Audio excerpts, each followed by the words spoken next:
Viete, ktorého lekára navštevujú ženy skoro rovnako často ako gynekológa? Áno, je to endokrinológ. Moje meno je Dana Vavricová, pracujem ako internistka viac ako 20 rokov a dovolte mi pozrieť sa na štítnu žľazu z pohľadu internistu. Trošku z iného pohľadu, ako je to bežne u endokrinológa. Choroby štítnej žľazy sa za posledných 60 rokov výrazne zmenili a dnes máme epidémiu ochorení štítnej žľazy autoimunitných.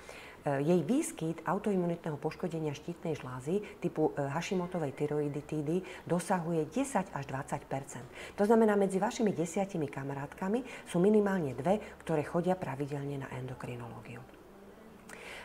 Prečo je to dôležité? My lekári sme pri pohľade na ochorenia štítnej žľazy takými pozorovateľmi. Neriešime vlastne príčinu. My tú príčinu vidíme, príčinou je autoimunitný zápal, ale nevieme ju liečiť. Sme pozorovateľmi, sledujeme veľkosť štítnej žľazy sonografom a sledujeme hladinu hormónov, či máte zvýšenú funkciu alebo zníženú funkciu.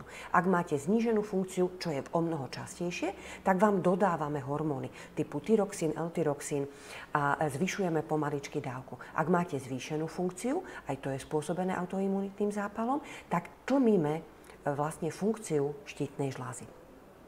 Čo tá príčina? Najčastejšou príčinou ochorení štítnej žľazy dnes je autoimunitný zápal. A autoimunitný zápal znamená, že vaša imunita zblbla, pokazila sa a namierila svoje zbranie voči vašej štítnej žľaze. To znamená, bojujete vlastnými zbraniami voči vašemu tkanivu. Čo je zlé, pretože si ubližujete sami sebe.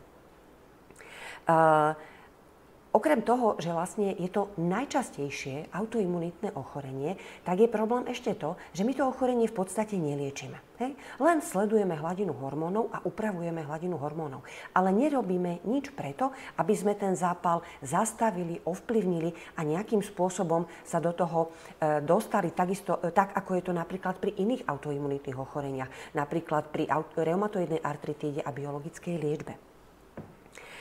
Okrem toho, že tento zápal neliečíme, tak je to dôležité ešte z toho dôvodu, že ochorenia štítnej žľazy autoimunitné sú asociované, to znamená, vyskytujú sa omnoho častejšie s inými autoimunitnými ochoreniami.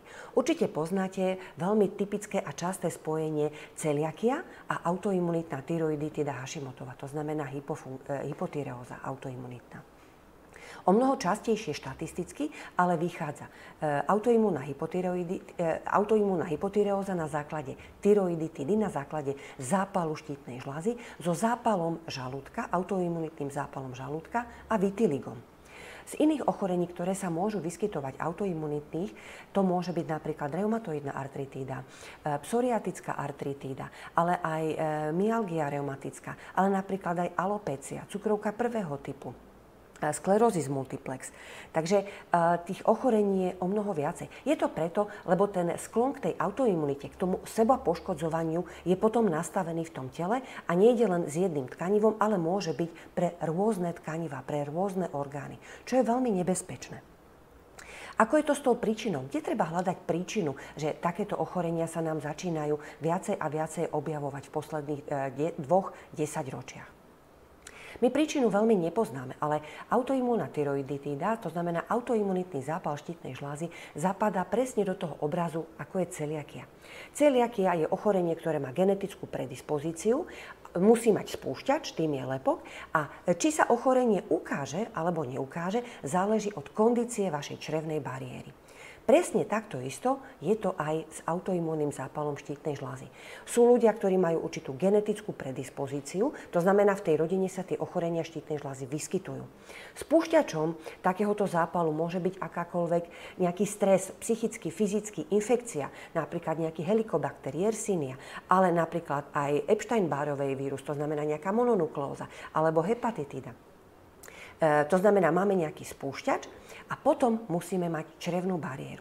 A je dokázané klinickými štúdiami, že pacienti s autoimunitným zápalom štítnej žľazy majú jednak inak zložený mikrobióm ako zdraví ľudia a okrem toho majú príznaky poškodenia črevnej bariéry. To znamená napríklad, že majú zvýšenú hladinu zonulínu. A my vieme, že zonulín je jasný markér poškodenia črevnej bariéry.